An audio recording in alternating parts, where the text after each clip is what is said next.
Today we're going to go on a friendly trip to the proctologist.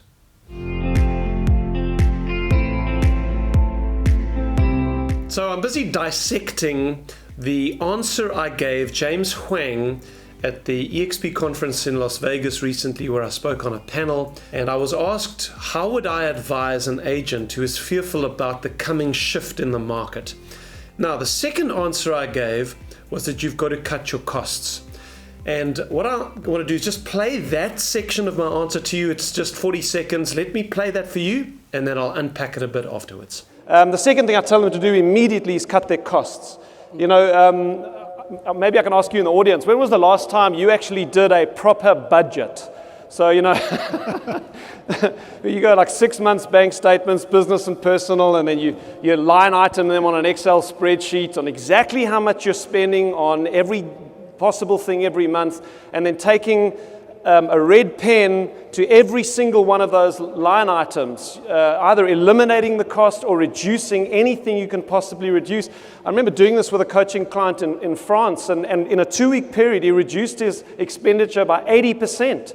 That's how much fat was in his budget. You know, it's so easy to start spending money in the good times, but in bad times, you know, I know we hate doing budgets. It's like, you know, booking an appointment at the proctologist. You know, you don't really want to do it, but you know, the truth is, it is the quickest, most effective way to position yourself for a market downturn is to reduce expenditure. Even if you reduce your expenditure by 50%, you've just doubled your survival rate in the market. You know, you can survive for twice as long. Okay, a trip to the proctologist. That's how we feel when we think about doing a budget.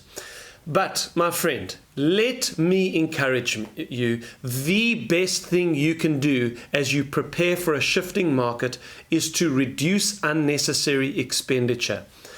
I had a coaching client, as I mentioned that clip, in France. His name is Frank. And on my very first coaching session with Frank, I said to him, what I want you to do is go home, do a 6-month bank statement printout of your personal account and do a 6-month printout of your business account. And I want you to do a budget for both personal and business expenditure. Then what I want you to do is take a red pen and go through every single line item, everything you consistently spend money on, and either mark how you could reduce how much you're spending on that, or eliminate it entirely. And as I said in the panel, Frank came back 2 weeks later and he had miraculously cut out 80% of his expenditure. Now, if you do the calculations on that, what that means is, without doing any extra deals, Frank can survive 5 times longer in his career than he could 2 weeks earlier. That is the power of doing a budget and reducing your expenditure. And I want to strongly encourage you to do this as well. I regularly look at a 180-day view of my bank statements, and I look at every single thing that I'm spending money on, and I ask myself, is this absolutely necessary? And if it is it absolutely necessary that I spend this amount of money on this thing? That way, I have kept my business expenses incredibly low over the last few years as I've built my company, and it has been such a blessing. You know, when your expenses are low, it just gives you space to breathe. I know what it's like in a good market when things are booming. Man, you start hiring staff, you get yourself software subscriptions, you get service providers, you hire social media specialists for your business, someone's doing your Facebook ads for you. Man, you just start racking up expenses.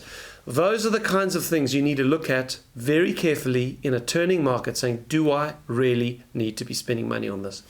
So I want to encourage you to do that. Go and do a budget, both business and personal. Go through the budget, cut out everything you possibly can, and I know it feels like a trip to the proctologist, but once you've done it, I promise you, you will feel like $1 million, like you are floating on air, running on clouds because of how free you feel of the unnecessary expenditure. So, God bless you. I will see you in our next video when we address the third piece of advice that I gave the crowd, which was all about prioritizing lead generation. That's a good discussion. We'll get to it next.